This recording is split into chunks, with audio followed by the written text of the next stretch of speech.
cuando una mujer abrió la puerta a la división de Israel. En los anales del poder, algunos nombres resuenan con estruendo, mientras que otros son susurros que, sin embargo, cambian el curso de la historia. El nombre de Naamá está inscrito en la crónica de Israel, pero su historia a menudo queda eclipsada por las gigantescas figuras masculinas a las que estuvo vinculada. Las escrituras la presentan en los libros de Reyes y Crónicas. Era amonita, una mujer proveniente de una nación que con frecuencia se encontraba en oposición a Israel. Su gente adoraba a dioses distintos y seguía costumbres diferentes. A pesar de ello, se convirtió en una de las esposas del rey Salomón, el monarca más sabio y opulento que jamás gobernó Israel. Este matrimonio fue, muy probablemente, un eslabón en la cadena de alianzas políticas, una práctica común para Salomón, quien, según 1 Reyes 11, llegó a tener 700 esposas y 300 concubinas de naciones como Moab, Edom y Sidón.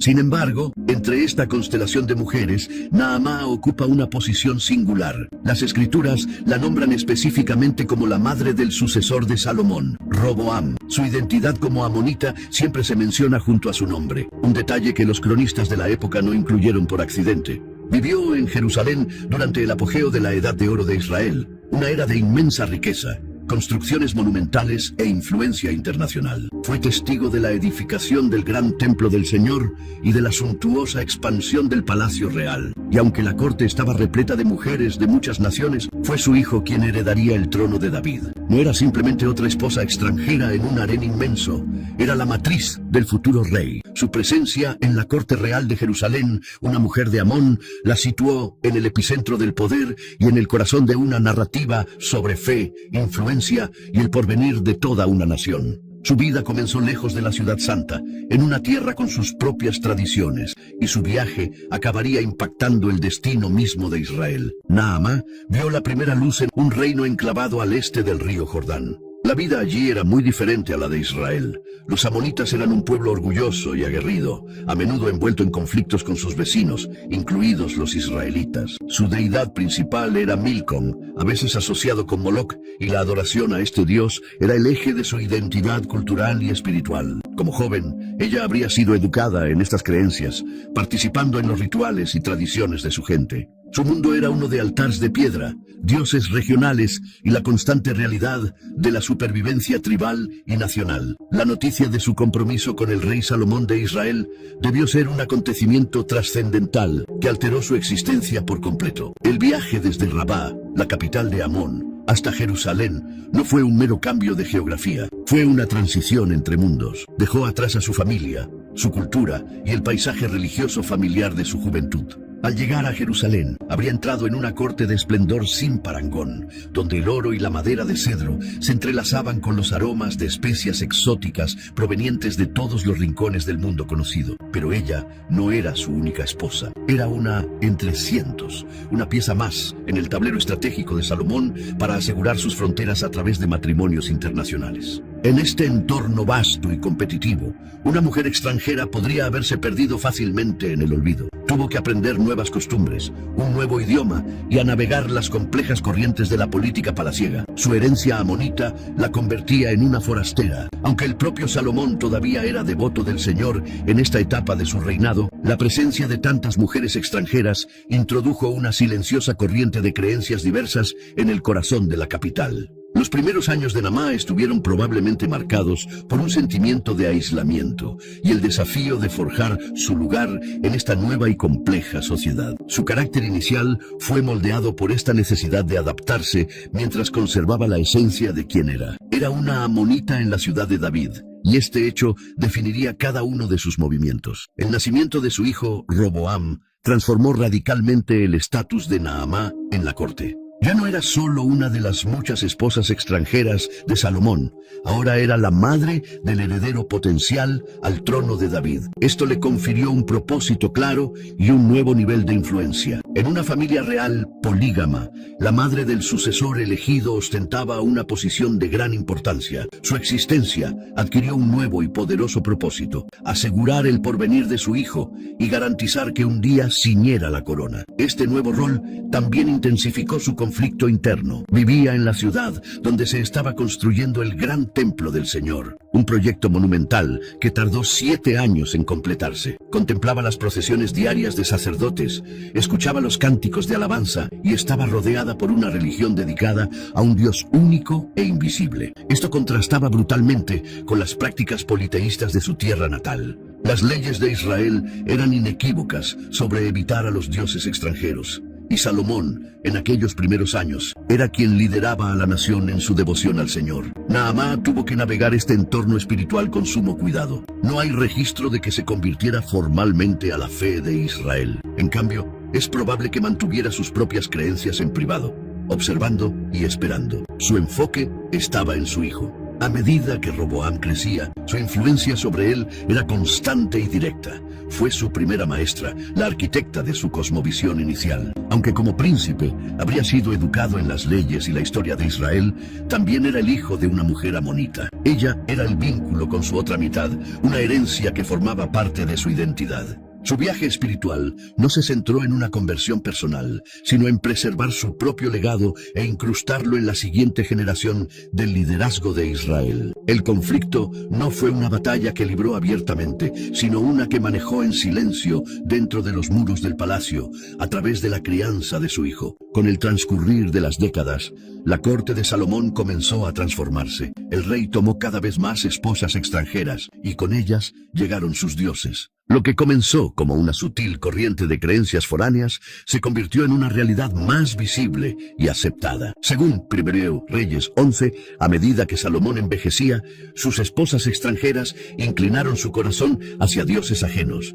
y su corazón ya no estaba plenamente entregado al Señor su Dios, como lo había estado el de su padre David. Naamá fue testigo directo de este cambio. La presión inicial que pudo haber sentido para conformarse al culto israelita comenzó a disminuir. Vio al propio Salomón acomodar las prácticas religiosas de sus otras esposas. Construyó lugares altos para Keb, el dios de Moab, y para Astarte, la diosa de los sidonios. Esto creó una nueva atmósfera en Jerusalén. La ciudad que una vez estuvo dedicada exclusivamente al Señor, ahora tenía santuarios y altares a deidades extranjeras en las colinas que la rodeaban. Este entorno cambiante le presentó a Naamá tanto una oportunidad como una fuente de tensión. Si bien le facilitaba la práctica de su propia fe, también señalaba un declive espiritual en el reino. La unidad de fe, que había sido un sello distintivo del reinado de David, comenzaba a resquebrajarse. Naamá tuvo que criar a su hijo en este mundo cada vez más complejo y sincrético. Roboam crecía en un palacio donde la adoración al Señor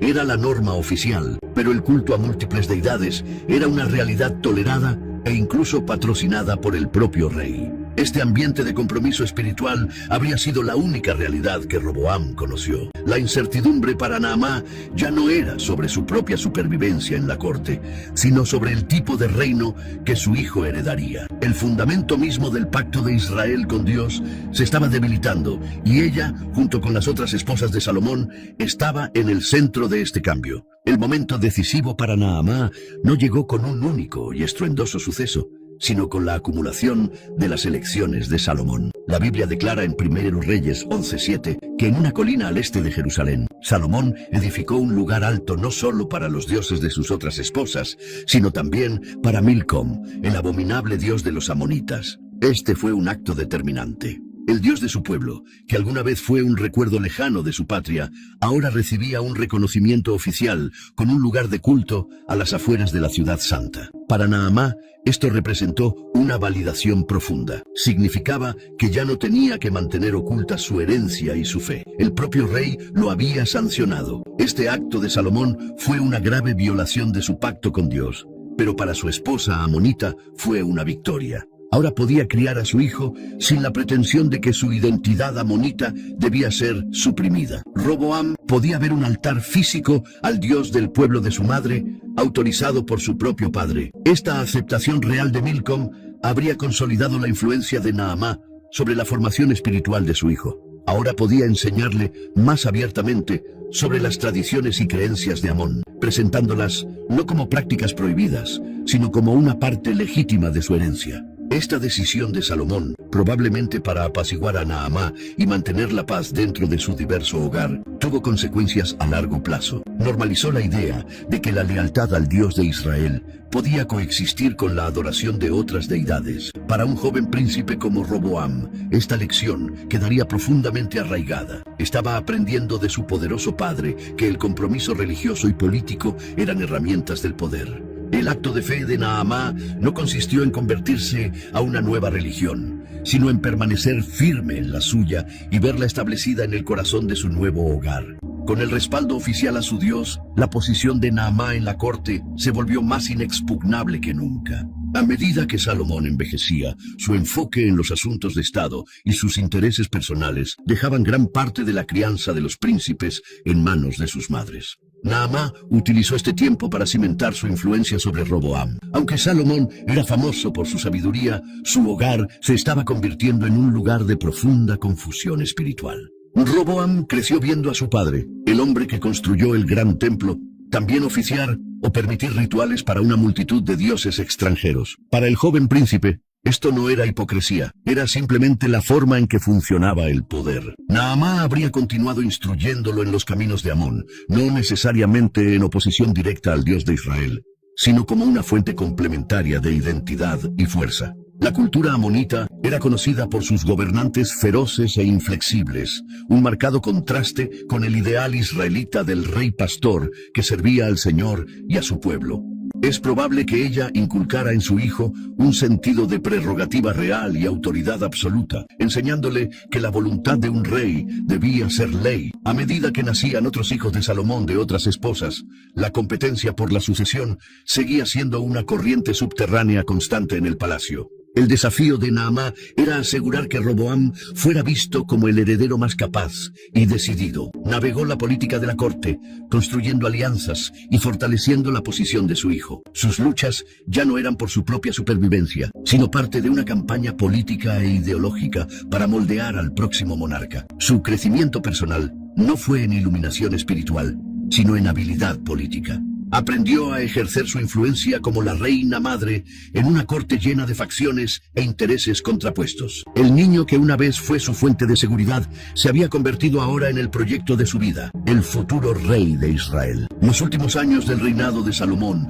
estuvieron cargados de una tensión creciente. La paz y la prosperidad que habían definido su era comenzaban a desmoronarse. Dios ya había entregado un mensaje a Salomón a través del profeta Ahías, declarando que, debido a su idolatría, el reino le sería arrancado. Sin embargo, por amor a David, la división no ocurriría durante su vida, sino en los días de su hijo. Primero Reyes 11:13. Naamá y la corte habrían sentido los temblores de este juicio inminente. Adversarios como Hadad el Edomita y Rezón de Damasco se levantaron para desafiar las fronteras de Israel. Más peligrosamente, surgió una amenaza interna en la figura de Jeroboam, un oficial de la tribu de Efraín. El mismo profeta Ahías se había encontrado con Jeroboam y le había dicho que se le darían 10 de las 12 tribus de Israel para gobernar. Cuando Salomón se enteró, intentó matar a Jeroboam, quien huyó a Egipto en busca de refugio. Naamá observó cómo se desarrollaban estos acontecimientos, comprendiendo que la transición del poder a su hijo no sería pacífica.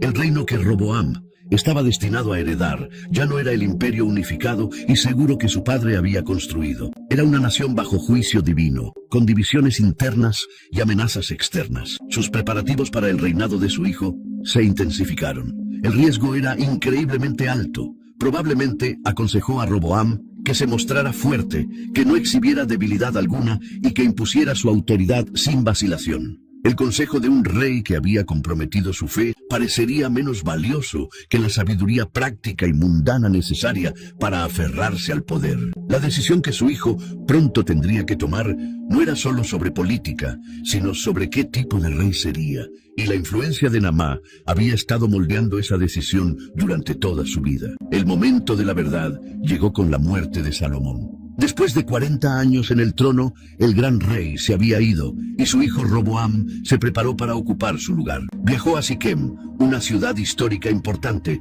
para que las tribus del norte lo confirmaran oficialmente como su rey. El pueblo de Israel se le acercó con una petición única y razonable. Le dijeron: tu padre nos impuso un yugo pesado. Ahora aligera tú el duro trabajo y el pesado yugo que él nos impuso, y te serviremos. Primera Reyes 12:4. Esta era una encrucijada crítica. Roboam tenía dos caminos ante sí. Primero, consultó a los ancianos que habían servido a su padre Salomón. Le dieron un sabio consejo. Si hoy te pones al servicio de este pueblo, los sirves y les das una respuesta favorable, ellos serán tus siervos para siempre. Este era el camino de la humildad y el servicio. Pero Roboam rechazó su consejo. En cambio, se dirigió a los jóvenes con los que había crecido, los amigos y consejeros que compartían su perspectiva. Su consejo fue muy diferente. Le aconsejaron que proyectara una fuerza y un dominio absolutos. Siguiendo su parecer, Roboam regresó ante el pueblo y dio su fatídica respuesta. Les dijo: mi padre hizo pesado vuestro yugo, pero yo lo haré aún más pesado. Mi padre os castigó con látigos, yo os castigaré con escorpiones. Fue una declaración de tiranía, nacida de la arrogancia y de una profunda incomprensión de su pueblo. La reacción fue inmediata y decisiva. Las 10 tribus del norte, lideradas por el recién regresado Jeroboam, lo rechazaron en el acto gritando: ¿qué parte tenemos nosotros con David? ¿Qué herencia con el hijo de Isaí? A tus tiendas, Israel, cuida de tu propia casa, David. El reino se partió en dos. La edad de oro de Israel había terminado, hecha añicos por la decisión necia y cruel de su nuevo rey. Las repercusiones de la elección de Roboam fueron inmediatas y devastadoras. Las 10 tribus del norte se separaron, formando el nuevo reino de Israel bajo el mando de Jeroboam. A Roboam solo le quedaron las tribus de Judá y Benjamín, una pequeña fracción del vasto imperio de su padre. Cuando envió a Adoniram, el oficial a cargo del trabajo forzado, a las tribus del norte lo apedrearon hasta la muerte. Temiendo por su propia vida, Roboam se subió a toda prisa a su carro y huyó de regreso a la seguridad de Jerusalén. Naamá, ahora la reina madre, vio a su hijo regresar no como el rey triunfante de un Israel unido, sino como el gobernante de una nación disminuida y fracturada. El palacio en Jerusalén, antaño el epicentro de una superpotencia regional, ahora era la capital del menguado reino de Judá. La inmensa riqueza y los tributos que habían fluido de las 12 tribus y los estados vasallos cesaron. La nación estaba ahora en guerra consigo misma, con un conflicto constante entre la casa de Judá y la casa de Israel durante el resto de la vida de Roboam. Naamá había logrado colocar a su hijo en el trono, pero el trono mismo era ahora una sombra de su antigua gloria. Tuvo que vivir con la realidad de que el carácter de su hijo, en el que tanto había influido, había conducido directamente a este desastre. La arrogancia y la negativa a escuchar, rasgos que posiblemente ella fomentó como signos de fortaleza, habían resultado contraproducentes. Su hijo reinaba, pero reinaba sobre un reino roto. Los cambios internos fueron profundos. La esperanza y el favor divino, que habían caracterizado los reinados de David y Salomón, fueron reemplazados por el miedo, la división y un estado constante de alerta militar. El impacto en la familia de Naamá fue desolador. El legado de David se partió en dos, y su hijo fue el rey que presidió su ruina. Roboam reinó en Jerusalén durante 17 años. Su gobierno estuvo marcado por el conflicto continuo con el reino del norte, y más significativamente, por un alejamiento de la ley del Señor. Segundas Crónicas 12:1 declara que tan pronto como su reino se estableció y se sintió fuerte, él y todo Israel con él abandonaron la ley del Señor. Este declive espiritual culminó en el 5º año de su reinado, cuando Sisac, el rey de Egipto, invadió Judá, conquistó las ciudades fortificadas y llegó a Jerusalén, saqueando los tesoros del templo y del palacio real, incluyendo los escudos de oro que Salomón había hecho. Roboam se vio obligado a reemplazarlos con escudos de bronce. El oro de la era de Salomón se había ido, reemplazado por un metal inferior, un símbolo adecuado para su reino disminuido.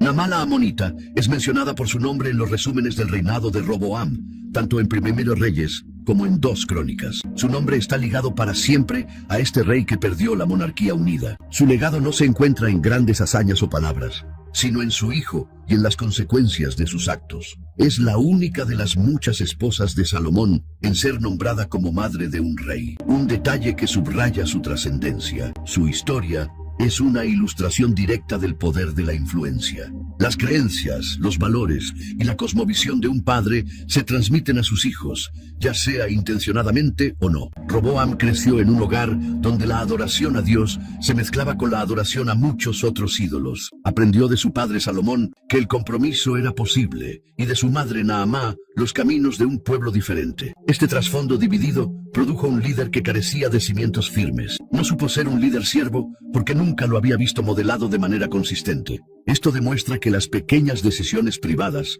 pueden tener consecuencias públicas masivas. La elección de Salomón de casarse con mujeres extranjeras por razones políticas y luego construir altares para sus dioses no fue solo un fallo personal. Estableció un precedente que corrompió el corazón de la nación y contribuyó directamente al carácter del hijo que la destrozaría.